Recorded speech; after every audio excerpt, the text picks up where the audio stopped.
This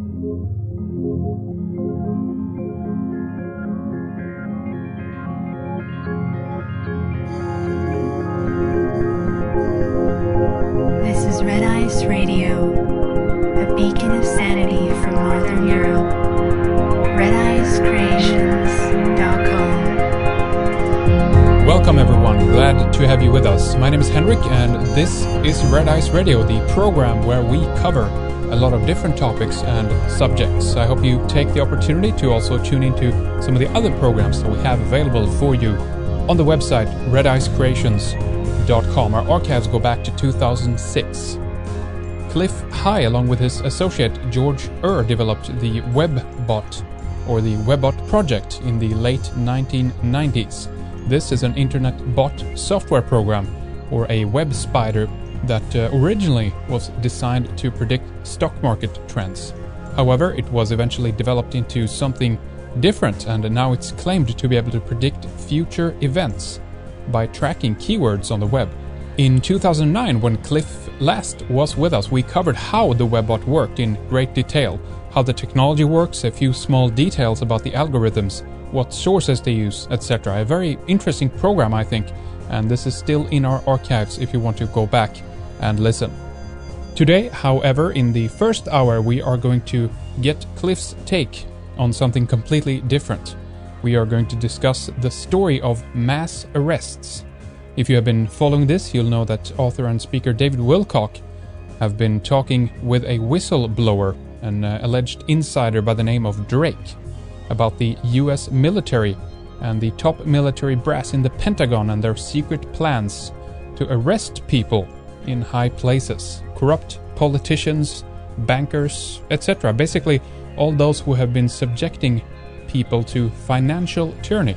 Connected to this story is also Benjamin Fulford, a former with Forbes magazine who have been reporting and writing from Japan about the Yakuza and the White Dragon Society and their supposed opposition to the Western royal families and the Illuminati. Tied into this is also material about the severity of Fukushima being downplayed, and we are going to get Clif's take on all of this and much more. Before we begin here, I just want to mention a few things so that you know what's going on here. The following story that we are going to begin talking about here today is something that I've been getting quite a bit of email about lately. People want to hear more about it. They are excited and curious, and they want us to cover it here on the website, and that is definitely understandable. There are some pretty big claims being tossed around here, if I can put it that way. And if true, these claims needs to be questioned. We need to raise some issues and some points around these claims in order to try to understand them better. I guess that's what I'm saying. But I want to be clear in the beginning that we have now tried several times to get David Wilcock back on the program to give us his take on things. We've tried at 4 different times with one of his contact people, or maybe just the one contact person. I'm uncertain about that, but sure, I mean, that's fine. He's busy, we're busy. It doesn't always work out to connect and get together and do a show about it. So although we want to, have him on here first to talk about it, it hasn't panned out this way. We've also tried to contact Benjamin Fulford many times now without any success so far, to also get his take on things, to give him an opportunity if he's interested in doing so, in sharing his story with our audience here. So we do want to cover it and we do want to talk about it. So today we are going to do that, but we are going to cover it from a different perspective, a different point of view, one that is more critical of the claims made both by Benjamin Fulford, David Wilcock, and Drake, the so-called whistleblower. I wish we could have done this chronologically, if you will, start from the beginning and up, but it didn't work out this way this time. So anyway, we have Clif with us on the line to talk about this and to give us his point of view on this very interesting and important and somewhat complicated story. So again, I just want to make it clear that this is not intended as an attack on any of these people personally. We've given them plenty of opportunities to come on the program if they were willing to do so, to discuss it, and in fact they're still invited if they want to come on to talk about it, if they so please. So it's an important story, and it's okay to look critically at it as well. This needs to be done. This is simply about questioning the material being presented and the ideas, or rather the approach, I guess, as well. We'll get into detail about this. But and I saw this, by the way, on Clif High's website as well, halfpasthuman.com, that he posted kind of a similar little disclaimer there, clarifying that this is not an ad hominem attack per se. This is about questioning the material that we have been presented with. So, with that, welcome back to Red Ice Radio. Clif, hi. It's good to talk to you again. Thank you very much. Very good indeed, yes. Thank you. There's been a lot of unfolding and a lot of buzz around this story, and we do want to get your take on it. And I guess in the beginning here, you could lay out as much groundwork as you feel is necessary to be able to explain it for some people. The story is long and it's drawn out. It's been unfolding over a couple of months now. There are some much longer than that. It actually goes back several years now with Benjamin Fulford's, I would say, creeping development of the story, beginning with his initial attacks on the powers that be. If I can start right in here, what I'll do is I'll jump back then. And I first became aware of this because I'm a martial artist, and and as part of my work with Half Past Human, on a personal level, I have flags in my spiders that bring me new and interesting stories about martial arts, especially because I'm looking for particular developments in that realm. I had spiders specifically looking for new language combinations relative to the martial arts, and they brought me this interesting thing about this guy claiming that there were 10 million dojos around the planet with 100 million fierce martial artists ready to go on out and stomp the shit out of the powers that be. And I thought, okay, fine. I'm a martial artist. I've been in the martial artists from judo at age 11 all the way through various forms of karate, both Japanese and Korean, all the way up into Aikido, and I've been doing this pretty consistently. I'm 58 years old. You do the math, it's been a long time. No dojo I've ever been in would any of the people I have been involved with in that dojo stir themselves to attack anybody on the orders of any of the powers that be in Japan that Benjamin Fulford were claiming were on his side and we're going to do this. It's a very complicated story, but you can look at it in two different levels. You can drill in on all the details which are spun out of the mind of Benjamin Fulford, amplified by the inaccurate conclusions and accepting mind, uncritical mind of David Wilcock, as well as the now pumped in information from, my opinion, powers that be via Drake, because they've discovered in their terminology that Fulford and Wilcock are useful idiots and are good mouthpieces for information that they want to have out there with a certain level of emotional histrionics involved. You have to understand that Benjamin Fulford has a couple of claims to fame, which he's used the claim to fame to attempt to claim expert status as a result of that fame. Now, I'm not a real fan of experts. I have no degrees myself, and I don't trust anybody who does because of a whole lot of reasons. We needn't go there. But Benjamin Fulford is saying that because he used to work for Forbes magazine, he is an economics expert. Right. I would tend to disagree. I've been in Forbes magazine. If you want to check, you can find my picture in one of their issues in the late 90s relative to my software called Vortex and a company, which was a precursor to Half Past Human that I was running. And they put me in Forbes magazine. As a result of being in Forbes magazine, I had to investigate it. Bear in mind, I'm not an financial or money aficionado. I came into all of this kind of stuff through the software and science world, and sort of stumbled into this component of reality. And so Forbes magazine calls me up. They say, hey, we want to put you in there. And I think, oh, Forbes, yeah, that's right. I've got this image in my mind of Forbes magazine equaling something like an American version of The Economist. Mm. And that could be no further from the truth. I mean, it is the opposite end of The Economist. It's the People version, People magazine version of the economics world. All they do is take your picture, pump you up, pimp you out, and slap you in there with a few hundred other whores for all of the other Wall Street guys to try and come and feast on you. And that's the whole point of Forbes magazine. All they do is collect information. They are not an intelligence outfit. They are an information collector for other people to come on in and eat up. Quite literally, they're part of the predatory capitalism thing. But so Ben Fulford, all he had to do was to be a personality spotter, not in any way an economics genius. So it's not surprising that the scheme or idea that he's presenting in my mind is grossly inaccurate in its view of reality, because he is not an economics genius, in my opinion, and the information he's presenting, that there's this whole new, I'm going to encapsulate it in a nutshell, and we go into the details. Good to do that, I think. Yeah, his idea is that there's the Yakuza, the Japanese crime syndicates that are honest criminals, honorable men who are criminals and don't make any bones about it, are going to get together all these 10 million dojos and force the powers that be to accede to being arrested in their tens of thousands, and their whole money scheme is going to be replaced by this giant gold-backed money scheme run by the Yakuza and parties that are unnamed but go by the name of the collective name of the Dragon family.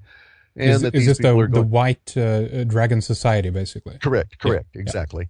Many names in this thing. And again, I'm encapsulating and boiling it down to a thick syrupy mass, and we can get into the details later, because my point is the details are actually immaterial. They do not matter because the whole thing is fictional.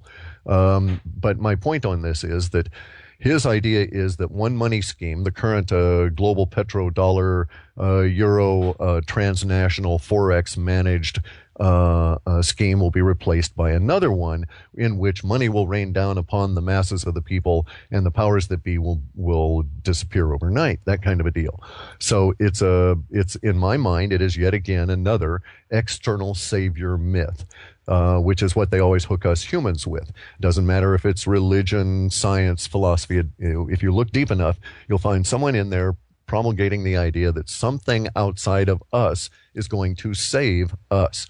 And if you look at Ben Fulford's language, which I do because I'm a linguist, you'll find that throughout his entire message for the last couple of years has been this idea of the external savior coming to save us, and he's sort of like the prophet of all of this. Now, what has occurred is a relatively common phenomenon, and that is that someone with an uncritical mind and also a certain amount of fame, and that's David Wilcock, has latched onto Ben's story. Now, we have to understand that David Wilcock is not ill-meaning. He's not mean-spirited. Is it fair to call him uncritical, though? He's done some really good stuff. No. It is quite fair to call him uncritical, and I'll explain why. Okay. In my opinion, it is fair to call David Wilcock uncritical because his approach seeks for success. He said he vetted Drake. Well, he sought to prove that Drake was who he claimed. Therefore, he stopped as soon as he found the first piece of evidence that validated something in David Wilcock's mind that Drake was who he claimed. Now, if any person in our reality that is based on having to go on out, for instance, and sail around to the planet or build a road or craft a building, knows you don't stop at the first point that proves your theory. In fact, your whole point in vetting someone or vetting a process is to disprove them. And I'll explain why. If you set out with the idea that you wish to disprove them, then if you fail, you succeed because they were legit. But if you succeed, you succeed because you've proven that they were a fraud, or that your theory was fake, or it was a invalid way to approach reality. Mm-hmm. This is, in my opinion, the approach of a rational being in our reality. You set out with the idea of saying, I can't trust this. Now, David Wilcock always sets out, in my opinion, with the idea of finding the evidence to validate his opinion when he sets out. So he did not attempt to vet Drake, in my opinion, nor did he ever vet Fulford. All he did was find something that he could pin in his mind that said they were legitimate. There was another person in there. I listened back once again today to the recording, the first one there he did with Drake, and he mentioned that there was another unnamed source, as far as I understand it, and that confirmed that Drake was the real thing, and that Drake kind of confirmed that he was the real thing. This is the difficulty, of course, when we have unnamed sources. We don't know who it is. We have no idea from our point of view, which must be understandable for David and everybody else who believes this as well, that I mean, we can't know what's true or not, and anyone can say that we have X amount of people out there that are verifying the story, but from our perspective, we only get what we hear, basically.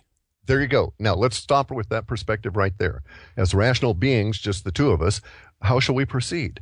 Shall we assume they're correct and base our movements through reality on that assumption, or shall we assume the opposite? Because there's really very little operating room in between. We find it very difficult to go along with the idea of, well, I'll not make a decision. Not many people can hold their mind in a state of deliberate indecisiveness.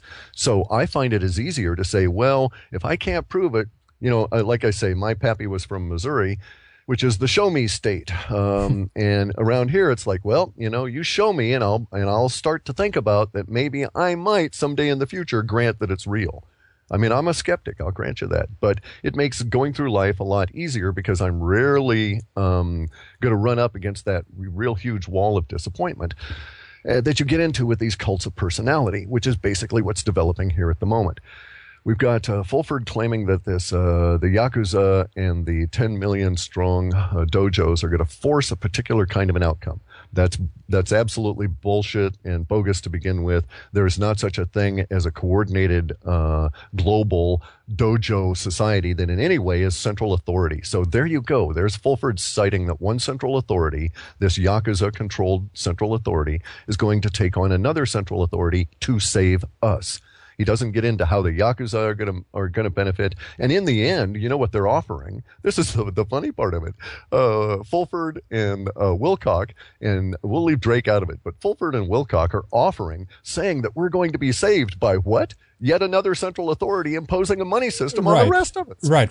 This is one of the issues. I try to wrap my head around the story, and in all honesty, I have a little bit of difficulty following it. I'm trying to get to the core, I guess, of what is being said to be able to make a decision about it. But from my perspective, it's been somewhat difficult to do that in this case because I'm reaching somewhere out there to find the evidence for it. I mean, this program is all about listening to people, hearing about different perspectives, and there's many things we've talked about and will talk about in the future that is simply aspects that we cannot confirm. And we listen to it, we talk about it, we hear it out, and that's always been my approach to it, which I think is a great idea. We just toss it out there, lay it out on the table, and people can make up their own minds about it. But in this case also, I just, from my own perspective, I have had a very difficult in pinning down some kind of evidence for it. Sure, this might be more things that are upcoming, there might be more things added to the story, so I don't want to jump to, prematurely on it as well and just say this is bunk and bogus. But I guess I've been wondering a little bit if some, sorry to interrupt, but if some people then are going to be replaced at the top levels of the elite, who is doing this? Who are they going to be replaced by? Or maybe the positions shouldn't be there at all. Go ahead, Cliff.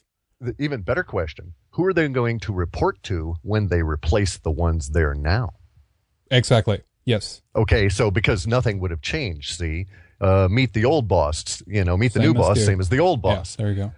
So it's just that situation all over again. And it's like, okay, Ben, that's fine. You've got this nice little storyline going. And I won't go into the idea that you can find discussed everywhere in psychology that the mind is so infinitely complex it can never be used as a device for examining self because we can never find the end of its twisty little trails. And it's always complex enough. Ben is not a stupid individual. He is not mean-spirited, in my opinion. I don't know what his issues are or where he's going with this, or why he's being driven to pursue it. I think I kind of understand what happened to David Wilcock and how he got caught up in it. The Drake person is I think he's a tool in a lot of the different meanings of that. And he's welcome to call me up and dispute any of those if he wishes. And he's also welcome, if he wants to, come on in and be a mean bastard and we can get physical about it if he thinks I'm insulting him. But I don't find his participation in this to be benign. I'm a linguist, and that's how I'm coming at it, is from the language that is expressed. Right. I could go through and detail all of this and explain it all out to you, but I'm just giving you an encapsulation on it so we can get a little further. The idea that they are expressing, though, at its core, repeatedly, no matter what evidence may be propped up or proffered, in the future, remember, their idea is that one corrupt system will be replaced with another corrupt system. And bear in mind that the people that Fulford is holding up as his examples of the shining light of everything here are backed by the Yakuza and the White Dragon Society, both of whom are criminal organizations. Now, I grant you, personally, as a decrepit old bald bastard here in the Northwest, I've got no problem with the Yakuza. From my viewpoint, they're honorable individuals in this reality. Same thing with Tong members. They have they make no bones about their formula and basis for reality. They are not attempting to in any way trick you duplicitously the way the powers that be are, who are criminals as well. So I can see a certain level of logic in it, the anti-hero approach, right? Mm-hmm. But nonetheless, the whole point of it all is one corrupt system replacing another. So even if Ben Fulford is accurate 100%, and I'm absolutely inaccurate, I'm not going to buy into their system any more than I'm buying into the current one. Well, exactly. That's, I guess, also my point of issue here is we're still not in a system then which is where we have freedom for all. I guess what I'm getting at is I'm not doubting that obviously the elite, the power in charge, have their own criminal ways and that they on their own level kind of don't deserve to be tossed out of the position that they're in, because it's a great disservice to all of us. But at the same time, if this is done by another similar force, what has really changed at that point? What Correct. You'll find very few people that lived through the process who would say that Mao taking over from Chiang Kai-shek was a great thing. Yeah, it's like arguing, well, it was bad enough under the Romanovs, and therefore it was better under Lenin and later Stalin, and there's some people who would actually argue that is the case as well. Yeah. So there's my real bitch on all of this, the reason that I even spoke up, because I don't really care what kind of a story he's running. I'm not believing it. I'm not buying it. He's not getting any energy from me, so it's not a big deal. But then we ran into a couple of issues here.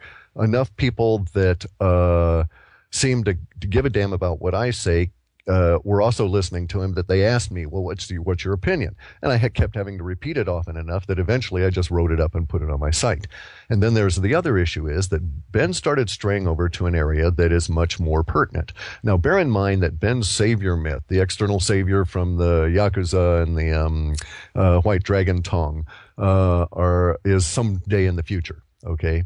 There's never a date given. It's just someday. All of it's very vague as to when it's going to occur. It's all happening now, but yet it's not actually materializing. And it's a big planet, so it'll take a long time for it to affect any of us.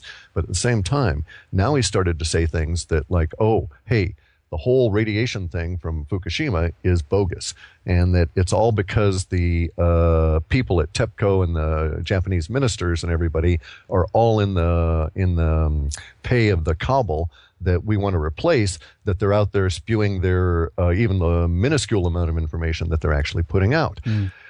Okay, and so now he's entering into an area in which he's impacting my reality, because I live here with my Geiger counter, my nuclear disintegration meter that reads gamma, beta, and alpha, and I take readings at least twice a day. And I know the reality of the 800 bar and the 600 bar millistream or millibar jet streams, and the flow from Japan over this way. And I know the reality of the radioactivity in the fish. I've got a lot of friends of mine all up and down the coast here, all the way up north into Alaska, all the way down south into California, all coastal guys. And we're seeing all kinds of strange things in the animals. The planet around us is changing. In that sense, I'm pretty much more of a tribal guy. I live out in the woods here, right? And so I'm very much attuned to my big veggies all around me. My giant 180-foot trees and I get along well, and things are not right on our planet. Mm-hmm. And Ben Fulford is saying just the opposite. In fact, if we believed what he was saying, he's saying I'm a liar. So I had to say to him, flat out, man to man, as honorable a being as I could be, expressing myself as factually and as honorably as I could, without saying any attribution to motive. I told him, I think you're lying. that I don't think you've ever had a Geiger counter in your hand because, and if you did, how do you know what the background radiation was before the episode? I can tell you now that I bought my first Geiger counter in the year 2003, and I was so fascinated with it that I just left it on for months and went through battery after battery after battery and kept a log of everything I heard. So I knew my background radiation running continuously through 2003, 2004, and 2005 when I got involved with other items. And I know now that we're at levels that are hundreds of times that daily. So I know what's going on, and Ben Fulford is going to get people killed with that attitude. So I don't care if he gets himself killed. If he wants to live in denial where he's at and what's going on with the radiation in Japan, that is his business. But he's also saying things about people that I am kin to through my dojo connections. Because bear in mind, lots of the dojos I've been involved with do have Japanese connections.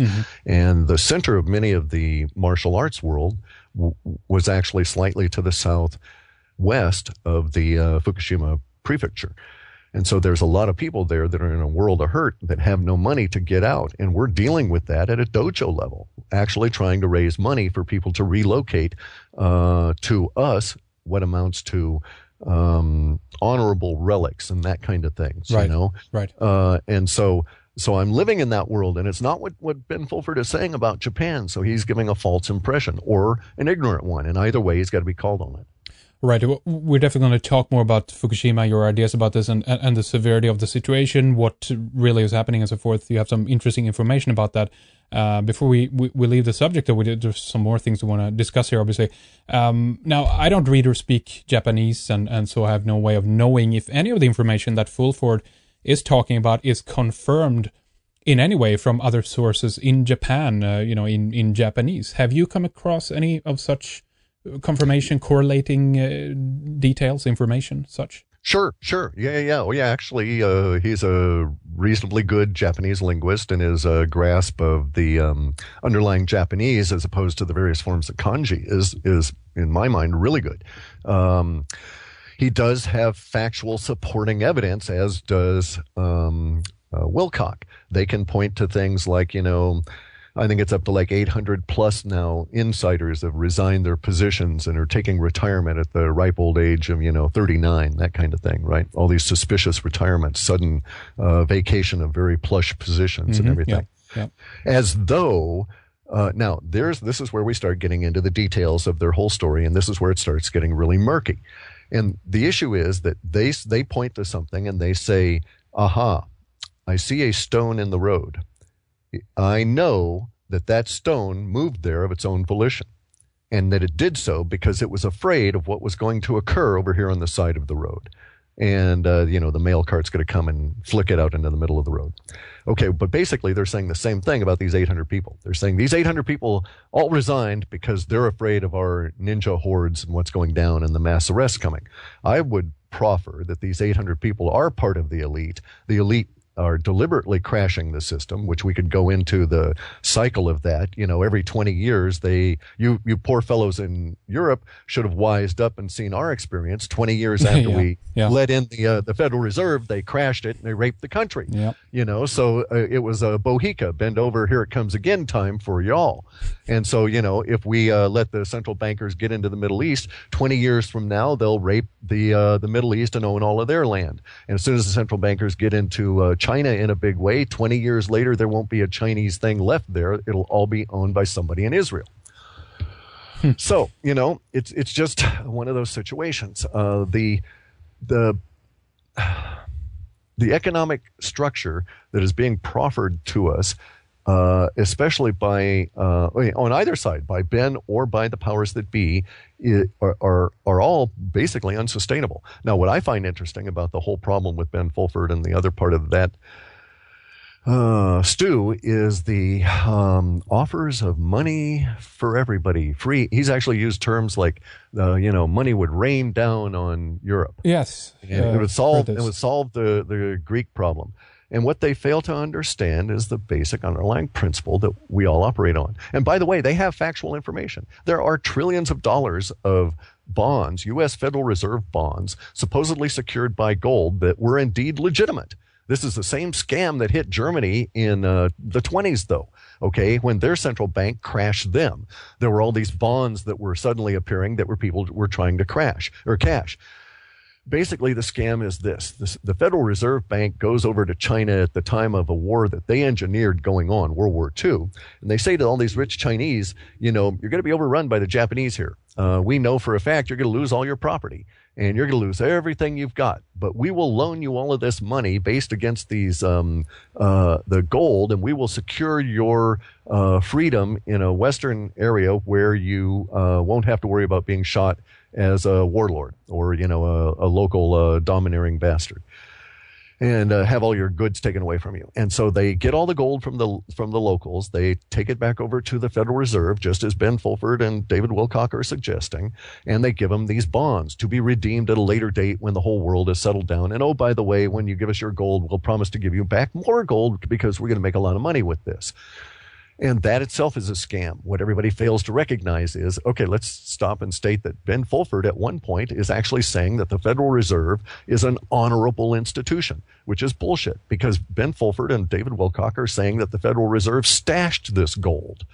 What they don't understand is that there are people that do assays of the various minerals on the planet, and they can tell you down to basically the tonnage level as to what percentage of the crust is this mineral at this point on our planet's developmental history. Now, I maintain, as an aside here, that the expansion of the planet changes those ratios dramatically, and we're in one of those periods right now. Mm-hmm. But nonetheless, the premise is that Ben Fulford and David Wilcock think that all the gold that the Federal Reserve stole from all the Asians in World War II, especially the gold stolen out of the Philippines, is stashed somewhere in big caves. And they're willing to listen to anybody that says that they've been in those big caves and they've seen these caves because they want to believe it. The real fact of the matter is the Federal Reserve had that gold. It did issue those bonds. And what it did was it sold that gold as soon as it got its greedy little hands on it. And then later on, it conned somebody else that it sold that gold to out of that gold and sold it all over again. And that's part of how it works. And that's the whole banking scam. And if you'll note, there's a specific level of tonnage of gold on the planet, and all it does is change hands. Now, they do have accuracy. Getting back to the original idea or do they have evidence? Well, yeah, there is evidence. There are these bonds. But then to a certain extent, they're saying, yeah, there's evidence that the feds are crooks, but we know they're honorable because they stashed that gold and it really exists somewhere. And that's where it all breaks down. Those bonds will never be honored, just the way they were never honored in the 1920s. And you can actually find a lot of economists that will argue that it was the phony bond surfacing that triggered the hyperinflation and the crash of that economy, just as we are having right now. Very curious. I want to talk more about the idea that the system is being crashed intentionally. This is very interesting.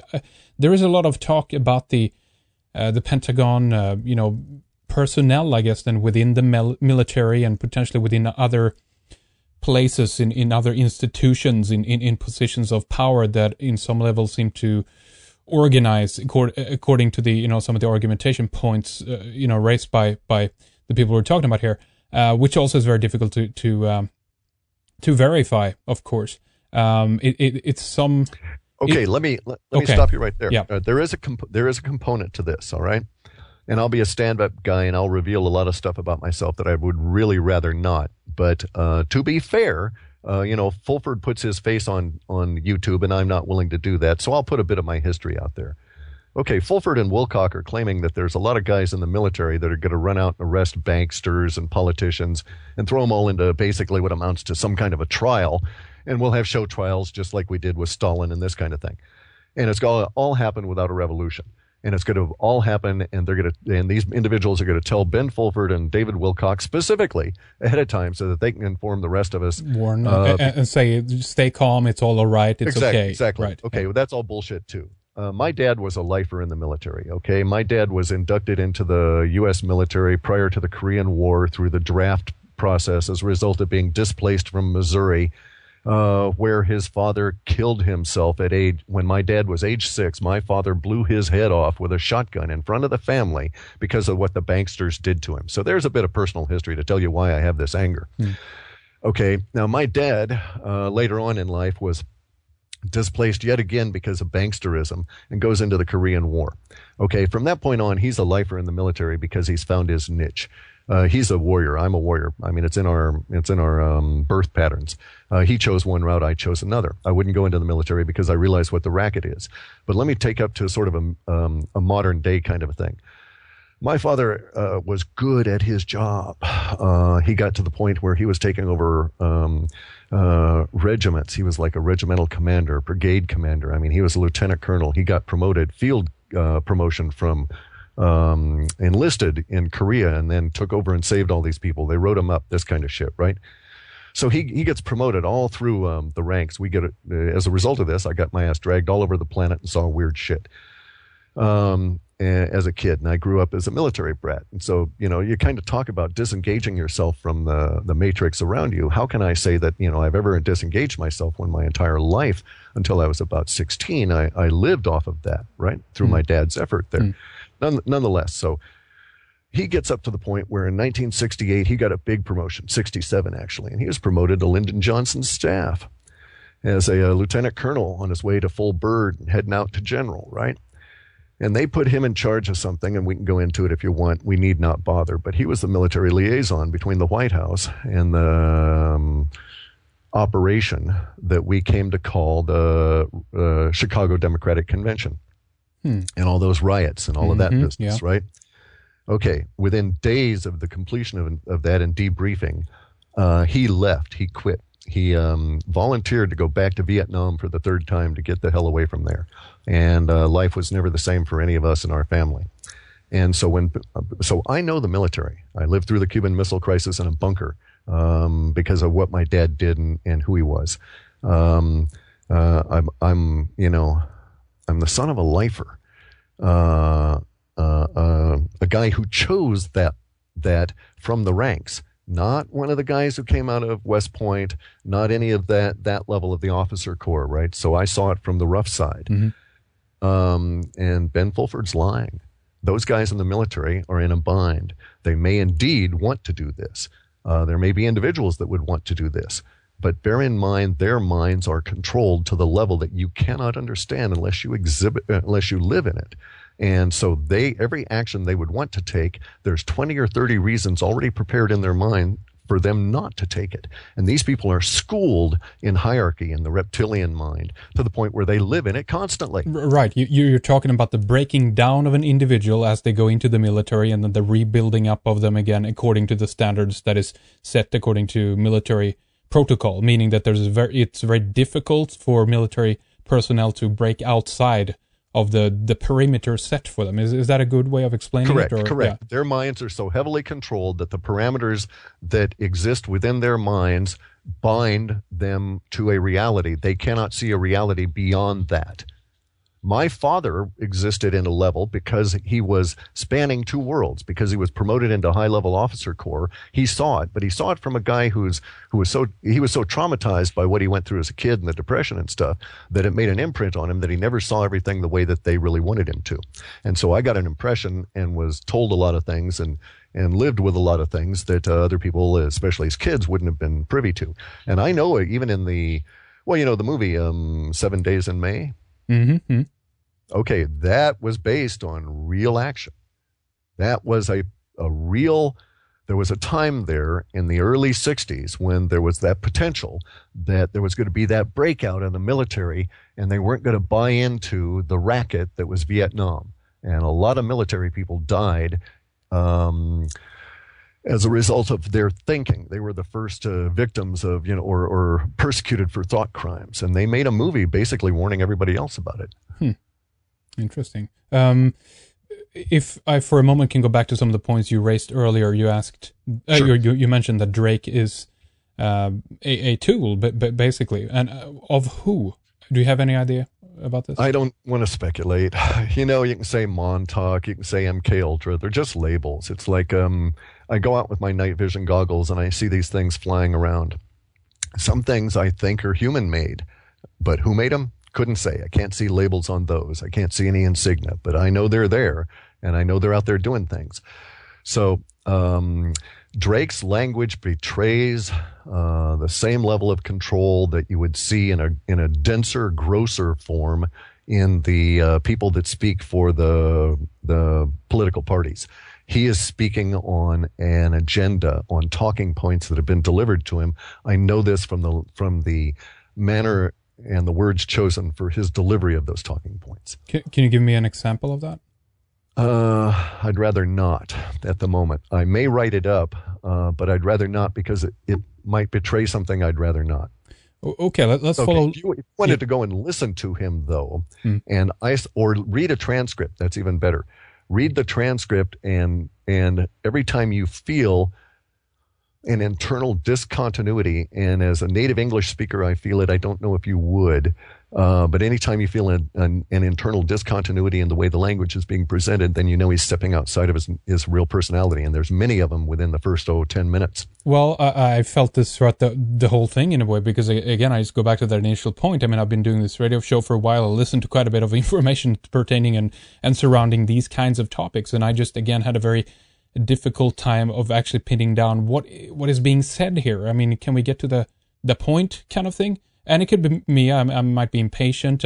Maybe not be 100% fair there or something. But that's just my initial feeling of what I got from it. That I tried to just wrap my head around it, I guess. But it was very elusive and difficult. But again, as I said before, I want to be fair about this, and there might be more stuff coming up about this, and I'm definitely willing to listen to it. My mind is opened, but not to the point that my brain falls out, that I've said before. So, I'm critical about what I hear. I just don't adopt it into my belief system and immediately, run with it, if you know what I mean. So Sure. And that actually, the skeptic, have you ever read, what's her name? Pamela Meyer's book on lie spotting? No, I do not recognize that. No. Oh, she's really good. If you ever get a chance to interview her too, she's tremendous. She gives you all kinds of clues to guard yourself against deception, and tells you why, and why reality is so filled with deception, and why it's such a bitch, and why we deceive ourselves constantly, and this sort of thing. So, having read her material a long time back, having been involved with people that were con artists and seen how it all works and this kind of thing, you get to the point where you realize certain personality types are easy marks. This is why they're identified as, useful idiots in the military or the intelligence realm, right? And so David Wilcock, he's been pegged. They can feed him virtually anything, and if they feed him quasi-supporting evidence, he'll come to the appropriate conclusion that he thinks he actually concluded. That's the beauty of it, see, is that they show you a structure, and they never call it a barn, and they show you the paint and the wood and all of this, and they want you to come to the conclusion that it's a barn, and they let you come to that conclusion, and that's exactly what has happened here. And so these people have made certain conclusions that they then have such an intense emotional conviction of that they can sell it. Whereas if they were operatives and were presented with this to go on out and sell it, they couldn't make us happen. It couldn't happen. In fact, there's another diametrically opposed version of this that is collapsing right now, and that's this whole Thrive movement.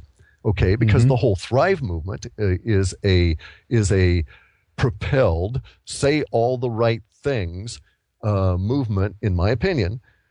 Not I'm just saying this is my opinion from looking at the language. Okay. They're saying all the right words, and yet there's absolutely no emotional conviction in it at all, and it's crashing, and it's not taking any kind of weight because the people behind it they don't buy it. They don't believe it. They're not able to sell it. It's a collective work. It is not a point of individual passion. And you need that individual passion anymore to be able to sell things these days, because people don't buy the idea of collective works anymore because of the nature of the change of individuals ever since the internet came on, and that's a whole nother discussion. Okay, let's follow along in your line of thinking and discuss two other points here then. What would be, one of them is, what would be the point of this? And this kind of dovetails with another question that I had that goes into how far up this goes in the ranks. I know we kind of touched upon that before, and you're somewhat reluctant, or it's difficult to say, but do you think that they, the elite or whoever is behind this, then whoever provided, let's say someone like Drake with this kind of level of information, or are they worried? No, Drake is a guy who would work for my dad. He would have been a guy that would have been working for my dad, no question. So somebody like my dad, a lieutenant colonel, maybe a full bird, told Drake what to say. All right. Okay. It's on that level as far as we know, but that order could have been given from further up as well that we don't know. Correct. And where the chain goes, that's why I don't answer why questions. I can't say what their agenda is. None of it makes sense, okay? Let me ask you this. Why are they pumping out hundreds and hundreds and trillions of pounds of aluminum in the air, in the chemtrails? There's many different explanations, but there's no real clear understanding of why. We know they're doing it. It's almost undeniable anymore by anyone other than the willfully blind. And it's actually gotten to the point now where our biosphere is dying. We have a local tree around here called the madrona that is dying as a result of aluminum poisoning en masse. The madrona trees are just croaking right and left. They're just not going to survive. It has nothing to do with the freezing of the past years, has nothing to do with the weather. They're aluminum sensitive and they're all dying. The whole species is disappearing. It won't be long before our species is gone. We're aluminum sensitive too. So why is it occurring? I don't answer why questions because of the speculation involved. And speculation, like we see with Wilcox and Fulford, leads us into areas that are not productive. Of course, but it does imply something. It probably means something, but the fact is that we can sit here and speculate and say all day what that means, and even come up with scenarios that never was on the on the agenda to begin with. But correct, and that's why I annoy the crap out of my wife and people like George Ure, is because I don't like to think that way. What I would rather think is, okay, I see them doing this. I see them polluting my environment with aluminum. How am I going to respond? Rather than waste my time figuring out what they're doing it for. I know there's also other things up there. Morgellons came down by way of the chemtrails. There's other issues going on involved, and it's highly complex. And I could, if I wanted, spend a lot of time thinking about it, but we don't have that time. We now have to start thinking in my opinion, in terms of how am I going to respond. All right, more on that in a little bit. What I'm getting to here is that, or what I want to ask you again is, do you think that it means that whoever gives the order here are in some level afraid? I don't know if that's the correct word of grassroots movements, that they do want to try to destabilize this. I mean, inherently, I'm more suspicious, Cliff, and this is what I'm getting to, that we have a number of things unfolding throughout the last couple of years here. Occupy movement, WikiLeaks, Anonymous, that are like, whoa, wait a minute. These are big organizations in a way that are vastly changing the geopolitical landscape and people's minds out there. And so I take a step back and just look at this and say, wait a minute now, who's behind this? Why? Okay, right. Go ahead. That's what I would say as well. Okay, the who's behind it and why. But actually, let's dispute first off. Let's not make I'm very self-critical, okay? I can barely stand myself as a human, let alone anybody else. That's why I'm a hermit in the woods. And that's quite true. I'm extremely self-critical, and that's why I'm very annoyed when I run across people like Wilcock and Fulford, who are very talented and could be great beings, in my opinion, but they're not self-critical, and so they don't analyze themselves and their own motivation and stuff. But that's another side. Okay. So the nature of what we're doing, though, is you're making certain statements that are not true. WikiLeaks hasn't changed the nature of our reality. Okay, it came off. It has a big splash. It was a nice show for a while. There's all kinds of drama involved. What's the net result? Ain't shit. We haven't heard anything that changed anything. None of it went to any level of fundamental change. It was all at the same kind of fake change that the Minions and Obama and these kind of people keep pumping out. And that's my point. That is my point. Okay. That it's a fake truth. It's a fake kind of revelation coming to us. But go ahead, Cliff. Oh, okay. I was just going to confirm that, you know, and then when I go back and I finally say, okay, what's going on here? Because I expected more. Bear in mind, I had these guys pegged. I knew that we were going to enter into a huge period of release language, and I got all kinds of shit from the world for saying so months in advance. And that release language jumped me. It started 3 days earlier with the launch of that ICBM off the coast of California, and then we hit that 63-day period where WikiLeaks came out, and we had all the brouhaha.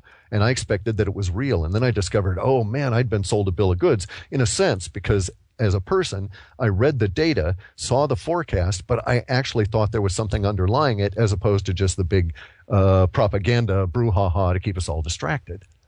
Make sense? Mm-hmm. Okay, so I was my own victim. So I'm saying let's not be our own victim here. And so I'm agreeing with you. Both of these things, the Occupy movement and this kind of thing, Not the solution. They're distractions. WikiLeaks is a distraction. If WikiLeaks comes on out and tells me that they murdered Pope so-and-so and they did this for this reason, and that the space alien agenda has been involved in the Catholic Church since back when, and every single one of these military patches that we see in the NASA things that have green eyes go directly to the space aliens that are controlling the intelligence agencies out of the Navy's largest intelligence base, which is in Kansas. Then I would say, okay, WikiLeaks is starting to tell us something that is useful, that is meaningful. But all this drama about Hillary and the other elites and getting us focused back on the celebrities and stuff, fuck it. I don't care about them, you know? Mm-hmm. They can go rot in hell. Ratzinger, I don't care about as a person. He's an evil bastard, and I have a personal history that goes back to the Catholic Church in Germany that we can go into some other time if you want. But as an individual, he's not worth killing. You know, he's as much a stooge as the guy who wants to be king of the planet. What's his name? Not Michael. David Rothschild. Mm-hmm, yeah. These people have their strings pulled. They have. I used to when I was still working software in the 90s there, and I was all wrapped up in my projects and stuff. I got really irritated because it looked like the bastards in the political realm. This was when I didn't really grasp what was going on. Bear in mind, okay, I was still fascinated by my mind's ability to invent things and was just pursuing that. And so I kept stumbling across this stuff. And for a while, I was really pissed at George Bush and all these guys, right?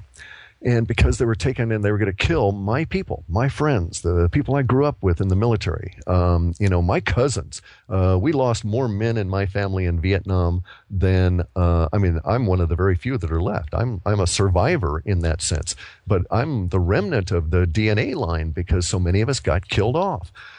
And so I have this personal thing about these individuals being thrown into harm's way when they are just brilliant, creative people that can go on out and we could fix the damn planet if we weren't focused on killing somebody on the other part of it. And so I got really irritated at George Bush. But George Bush, I actually went to the trouble of investigating it. And this poor twisted being, was shoved around and maligned and maimed by the satanic bastards that are his parents. And, Right. So we are a gigantic planet. We are a dysfunctional family, and we need to face this at a personal level. So my heroes now are like, my personal hero is like Michael Tsarian, because he's grasped at least the central core of this. Now, I can't let go, and I'm a failed individual in many levels, so I'll never be as good as he is. But he grasped the only thing you can really hold is your consciousness. The only thing you can do to save the planet is to mold your consciousness on a daily basis, continuously. Right. David Icke grasps this as well. And there are a few others out there, Then there's people like myself that are too into their warrior nature. We're just born that way. My cells just want to react, So there's quite a few people I want to pound into a little bloody pulp. I can't help it, and I feel bad for myself, and I apologize. It's not a good thing, It's not a thing for an Aikidoist, but I've got to be honest. I've got to take the Bruce Lee route and say, the hardest thing on the planet is to be fucking honest with yourself. The second hardest thing is to express yourself honestly. And so I've got to say I've got that in me. And so I live out in the woods, and I deal with that because I am not someone that you would put into a situation. And so, I will do things. I will withdraw when I know that my contentiousness is not going to aid it. And thus, when I don't control them or involve myself with the Webbot forum or the Webbot radio guys, those things sprung up on their own. They interviewed the Thrive people. They asked me to participate. I went so far as to provide a couple of questions, but I did not participate because I know that I would not have let it go, that I would have taken that Foster Grant fellow there, and I would have, or Foster fellow there, and I would have just gnawed on him and pulled on him and tugged on him, and it would have been contentious, and it would not have aided anyone, and I don't know that it would have even aided me in getting closer to the truth. Yeah. And it would have irritated everything, right? But there's, again, it's like the Wilcox and Fulford thing. There's a vagueness, there's a morass, a softness that you can't come to grips with, that you just keep disappearing into. It keeps retreating ahead of you when you get involved in all this Thrive crap. And so I know it's not, let's put quotes around it, real. And what is evidence to some will not be that to others. We're all different. We have different of opinions. We're all, we have a different approach to life, a different philosophy. This is just the nature of how things are. I don't ever think we can sit down and like agree, yep, this is the way it is or should be done or should be handled. This is simply about, scare me. yeah, exactly. I know.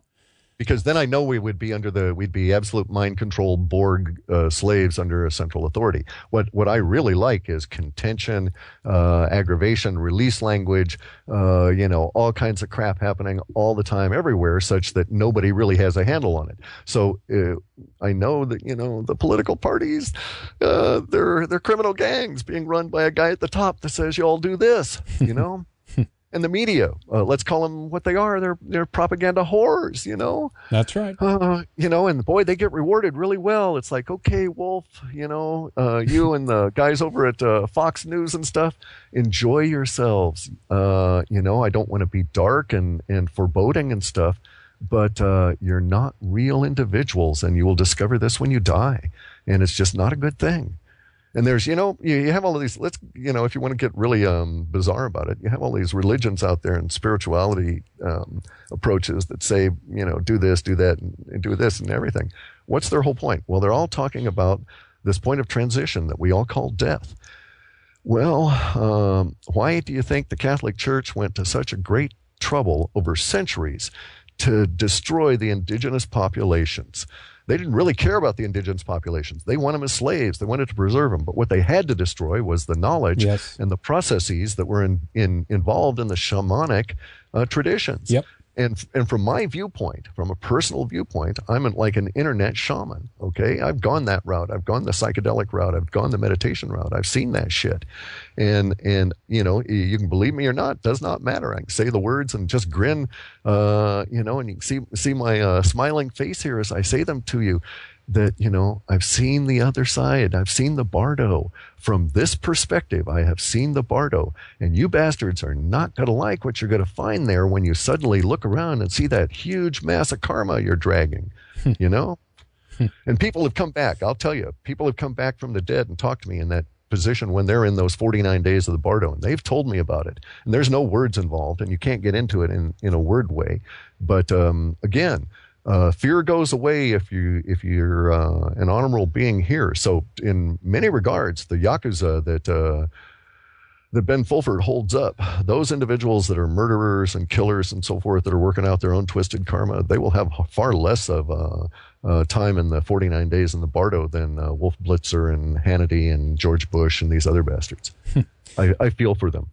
It's an individual journey, a path that the self must walk and discover, and anything is possible in the beyond, I think, in that way. And I think what this will be or mean to different people will be different depending on how we've lived our lives and what we try to do and how we try to better ourselves or not, to go against the grain, as it were. But let me just go back a little bit more here. We're going over a little bit on the hour, and that's fine. We need to talk about some more things here before we finish up on the first segment here. But let's go back to the resignations thing. That people are laid off, people are fired and such. Murdoch's empire is partially taken down. Strauss-Kahn is hanged out to dry. Lehman Brothers goes down. Is this consolidation of power, do you think, that we're seeing in the world right now?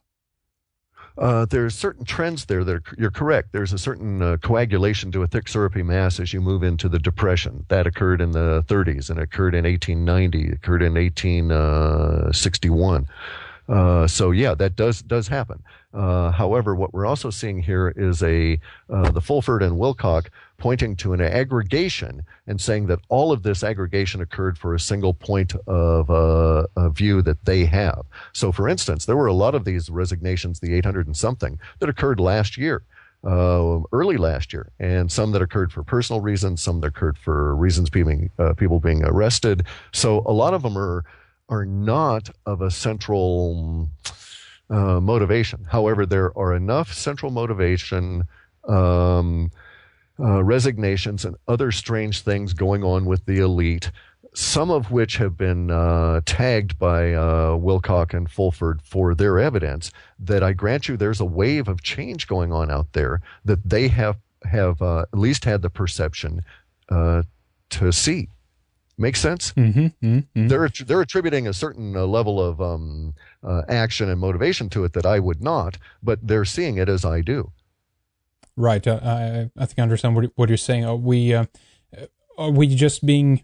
There's this idea of you know, I heard Wilcock mention that there is a lot of people out there just spreading fear, and I guess from his point of view, maybe he's trying to inject some level of positivity as well into all of this. I mean, are we just being pessimistic for not believing what we're being told here? What's your take on that? I don't know. I don't live in that world. I live in a world with what we could say is righteous or real suffering, you know, where beings die, where they get sick, where they spend 10 years dying. So I live in a world of suffering. So the idea that, you know, the birds are going to sing and the sun's going to come out in perpetuity, the chemtrails are going to stop and free pie for everyone. No, I don't buy it. Anybody's telling me that has got something to sell. My dad had this saying once. So let's see if I can recall it. He said, "Life is shit. Anybody telling you different is trying to sell you something." And he's correct. Now, admittedly, that was after his, you know, third tour in Nam, and he'd seen some stuff he'd rather not. But he's quite correct at that. There is deserved suffering, right? I get a saw blade through my leg. I must suffer the consequence of that act. There is no instant cure for that. You've just got to go through it. So I don't live with that kind of mind, and I cannot reconcile myself to that view. And I actually won't have it, just as I won't have the in my presence. I won't have the crap from the TV. You know, it's bullshit. It's as much a lie as the Fulford shit. Why should I stand here and listen to that when I know it to be untrue? People want to believe also very bad. We're now in bad need of something positive news right now. So I think that's also a tendency, maybe why people are. I'm not saying that everybody is jumping on this, or even if they are, that they're 100% wrong. That's not what this is about either. But there is a need for some positive news in all this, because it's quite depressing out there at the moment, right? Oh, it's depressing as hell. It's very interesting, listening to you about this, Cliff, getting a different take on this story. And as well, on top of it, as we know, extraordinary claims demand extraordinary evidence, and that's all we're kind of talking about here. In a way, we were trying to understand what is being said and how we can believe what is being said, and also why we shouldn't to some extent until more things become available. Right, exactly. It goes back to that same issues that they used to have in the old Cold War crap. And do you remember Reagan saying the trust but verify? Right. Yep. Okay, well, there's a hidden side to that you never hear stated. If you can't verify, you can't trust. That's right. Okay, so I can't verify any of the stuff that Fulford is saying about, or Wilcock, or any of these people are saying about unnamed sources. So I can't trust any of them. But we can believe. Right, correct. Now, and also, let's. I don't really need to get into that level of it, but it's really true that we do need positive news, that we are in a huge level of very depressing facts coming to light simply because of the huge amount of the internet, and the fact that you have a disparate level of awakening people, a growing number of awakening people that will find different parts of the awakening process to be intriguing to them, so they'll root out different things that the rest of us haven't seen, and they'll bring it to our attention, and the whole thing seems just huge and giant and overwhelming. And it's all quite true. And it is huge and giant and overwhelming. And I have found very little positive coming out in the way of the individual facts, but I have discovered that to a certain extent you get to the stage where you realize that you're faced with your own duality. Again, we go back to like the Michael Tessarian, your own grasp of your own consciousness. This is the only thing you can control, is your attitude, your response. And even that, you have to acknowledge the biology controls you, the sun controls you, the moon controls you. All of these things exert influence on your consciousness. If you're not cognizant of that, you are not cognizant. So if you're making decisions on a particular day and you're not aware that there's a full moon that day, you are not an aware individual making aware, competent decisions.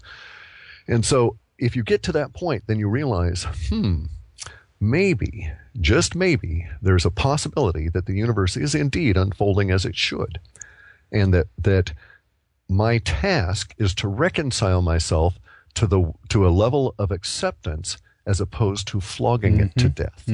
Okay? Yeah. And this is a very, very, again, going back to the Bruce Lee thing, because here you come back to honesty at a level that is internal. And this, I would maintain that you could have an honest con man. You could have a guy who lies to the world every single syllable he says, but is inherently honest to himself because he doesn't lie to himself, and that would actually be an appropriate response to a planet filled with deception. That wouldn't be an enlightened individual, because the enlightened individual would not fear being honest in the face of all the deception. But we must come to a way of as you say, reconciling or discriminating to the oppressive mass that is coming out now and will continue to come out. Believe me, we have not even scratched the surface. I know stuff that makes me weep. I'm a 58-year-old guy, and I'm pretty tough, right? And I've been turned into an emotional basket case by the stuff that's coming out about what the Catholic, Anglican churches and their master, the crown, that is to say the queen and her husband, have done to the indigenous population just north of me here in British Columbia. And I won't go into the details there, but they closed down some orphanages up there. And the Catholic Church did everybody a huge favor before they closed down the orphanage. They had 20 feet of soil hauled in to cover up the entire grounds of the orphanage, 20 feet thicker. Right. They had layers of cement poured into the basements of those buildings. And they had real good reason to do that. This kind of stuff, this level of knowledge, cannot, in my opinion, you're not all that human if you're not affected by it. And I don't know that I want to know you if you're not affected by it. So we are in an oppressive state, but there is something we can take out of this. And that is that I have not willingly participated in any of this as an individual. I may have willingly, as an individual, participated in the structure that allows such things to exist and continue. But from the point of my discovery of that, I no longer participate. And so I can be honest, and I can have acceptance. I can acknowledge my depression. I can get a certain amount of resolve out of it. And I can seek for what happiness has allowed me in this universe. But I, as an individual, have never assumed, probably because of the tortured nature of my own childhood, that happiness was offered to everyone, or was that everybody deserved it. Or not deserved it, but that the planet was supposed to deliver it. Makes sense? There's a lot of people that are sold that. 1950s around here, in the 60s in the United States. I didn't live here in the United States then, so I wasn't influenced by the TV, but I saw that stuff later as reruns, and it's like, wait a second. They're telling you here that, this whole 1950s structured cube world is basically the same crap that's in the Catholic interpretation of the Bible. And by the way, if anybody really wants to hear what the Bible actually has to say, there's this marvelous guy out there, Mario Biglino, who was paid by the Vatican to translate the Bible from the actual source material. And he translated 23 books of it.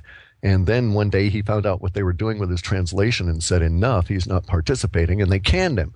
But talk about a linguist. This guy is just beautiful to listen to, even if you don't understand a word of Italian, just the passion in his voice. But he's out on YouTube, and you get a real understanding of what's been going on, of what's happening here. And we need something, I grant you that. I'm not the person to ask for that, because my role on this planet is not that. I'm more on the dark side. It's very difficult when we're being when we end up in these different isms that promise us a certain set of experiences as we come to this planet. I guess I could say that everybody deserves this or that. It's the same thing with socialism, that they offer you some kind of egalitarian paradise. It is not equal in that way, and there's nothing, as far as I know, that says that life is supposed to be just. It doesn't mean that humanity shouldn't strive for it and be fair and all that, but as we come here, there's no instruction about that, as far as I'm concerned anyway. But what about the argument then that thoughts, intention, and what we choose to focus on creates reality? If we only focus on negative aspects, this is what is going to manifest itself in our lives. We're going to end up in downward spinning spiral because of it. And so on. Okay, well, that's true at a very facile surface level. Okay, that's true at the positive thinking produces positive results, law of attraction level. Okay, and I can argue on a energy level why that happens, what happens when the karmans get that intention going on out, and why that has an immediate and facile surface shallow result, and why it fades. And none of those are really pertinent because anybody who cares to try the experiment cannot keep it up. They can't have the law of attraction continue without it resorting. Well, basically, you're talking about the same thing that the powers that be do, but they really know what's going on. You want to have that law of attraction stuff work. You want to have it continue and supplant and have universe provide you with glory, riches, wealth, and everything you want. Then you've got to crawl into a dark hole in the middle of the night on a particular spot on the planet. With moss and darkness around you, a barely flickering candle, and you've got to take out a knife and you've got to cut an infant open and consume part of that being. And you've got to do it at a particular time under a particular ritual situation. And most of the people that do that, we call the elite. And they can work it because it's that level of magic.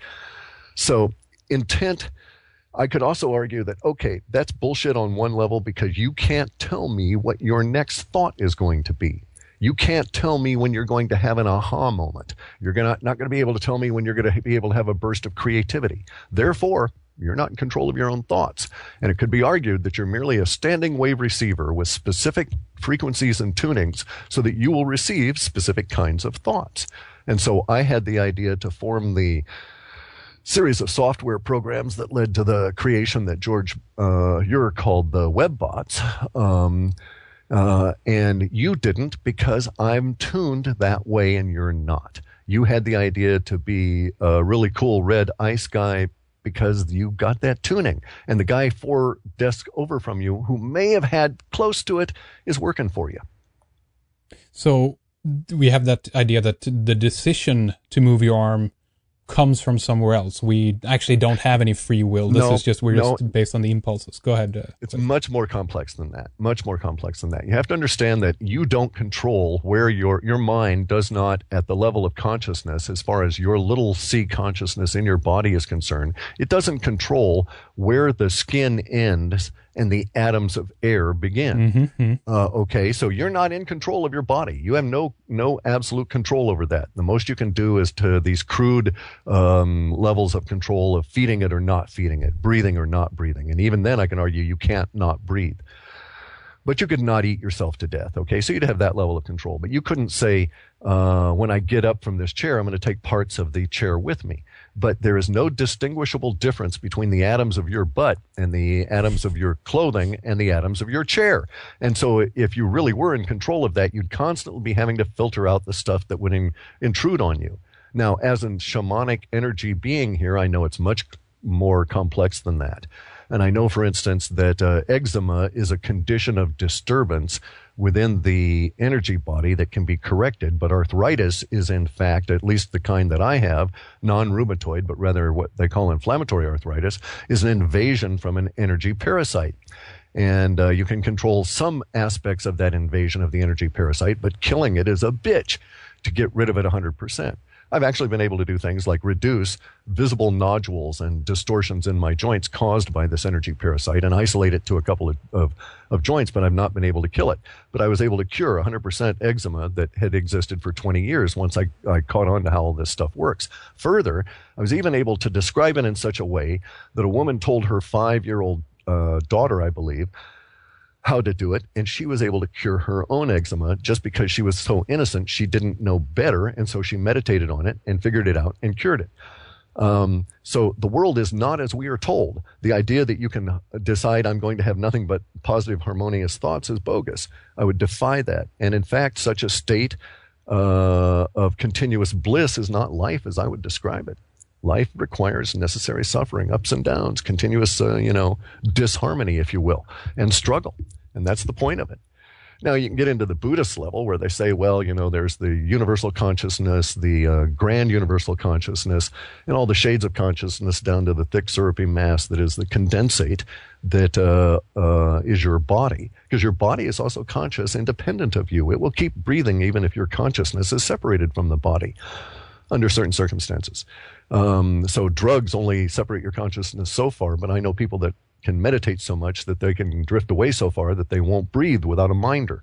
And so you've got to get them back to the level of their body. So they have really good consciousness, much, much greater than the anesthesiologist could deliver. So I'm sorry, I just don't buy it. You know? All right. Yeah, I could do that. I actually have faced the choices, you know, shall I take this path or shall I take the other? And I chose to go to the dark route because of certain things, but I could have done the intention route. I could have done the intentional sacrifice and gone the media propaganda horror route. I've had that offered to me and had it presented, and it wasn't attractive to me. So, you know, it was a waste of time for me because of where I am and that kind of thing. But because that was exposed to me and I saw it, I know how that works. And it's dangerous, and people need to be advised of that. It has blowback. All right, interesting, really good. And now I want to get into more detail about Fukushima in the second hour, but I know that there's something you want to kind of detail here before we wrap things up with the first hour. So let's do that right now then, Clif. Sure, real quick, and I really appreciate your hanging on for this. But because of, we can go into all the reasons I've had troubles with the data and so on later on, but I have 2 points of interest about Fukushima. And let's just say Fukushima and or also other nuclear events.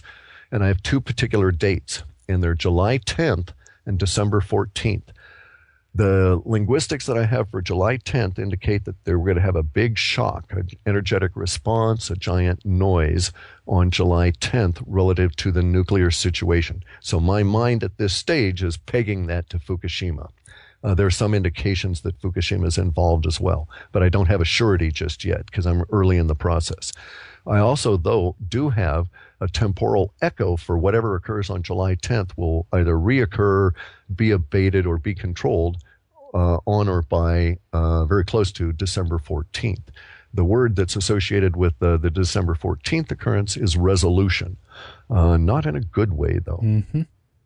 And that's basically because I've been asked, was there anything in the data? I thought I would get it out in this portion of the interview, and I thank you very much for that. Absolutely. Well, we're going to talk more about it, obviously. The website is halfpasthuman.com. Where do people go to find out more about the analysis that you guys are doing there? If you go to the upper right-hand corner, you can see about our processes and practices. They've got a column of various rants and raves and other sorts of articles, some of which you can pick and choose, some of which have good stuff in them, and others I'm just blowing off steam. And then we have our reports, and if you're desperately poor and you're a regular human and you can't afford it, you can always ask us for a report, and we'll send it to you for free. But please, everybody needs to bear in mind, we've just discovered how egregiously we've been ripped off by these giant corporations that were circulating tens of thousands of copies of our reports. I won't go into that as well, but so I'm giving them away for free, but if you could not rip us off, it would help everybody's karma. Absolutely. Go to the process page that Clif mentioned there up in the top right corner and scroll down. You can get the latest Alta report right there and read more about all these things, of course. And we're going to talk a little bit more about these aspects in the second hour and what some of the language, if you will, is pertaining to Fukushima. It's going to be interesting. Stay with us, Clif. Thank you for this first hour. halfpasthuman.com. We'll be back with more in a little bit. I was looking at the TV news. People everywhere blowing up views. People everywhere up to the gun. Little kids dying of a head no fun. Human beings ain't got no brains. Think you're better but you're all the same. Think you're clever but you're all to blame. Here we are again in the same old frame. Shut up, I'm talking to you. It's on television so it can't be true. And I can't play that game no more. Wake up and see it through. You'll have any to save the view. I know what the blind man sees.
Next, with Clif High, we are going to get into more detail about Fukushima, the radiation situation, and what kind of language that Clif has been getting from the Webbot relating to this nuclear disaster. We are going to discuss Stuxnet and the connection to Israel when it comes to Fukushima. We are also going to discuss a very unorthodox approach as a potential fix for the problem with Fukushima. Clif goes into the work of Dr. David Anderson about creating a time bubble around Fukushima, around the reactors.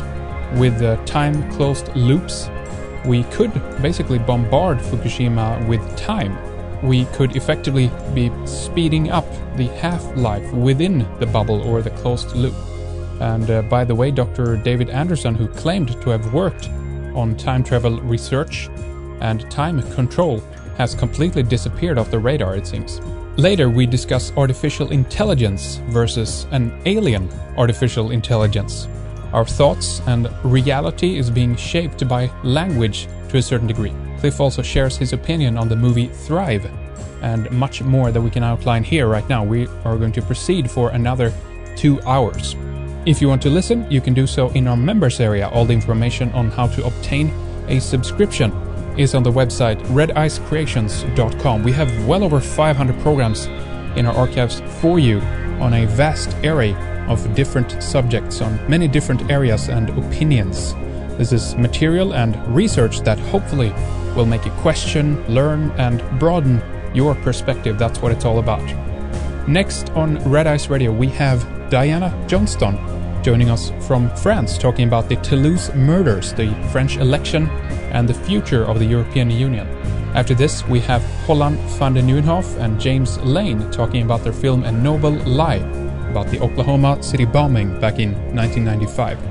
Then after this, we have Tom Horn, Louise Turry, Dean Clifford, John B. Wells, Ian Crane, Neil Kramer, Richard Merrick, Nora Gedgaudas, Britt D. and Tom Secker, Richard Grove, Winter Lake,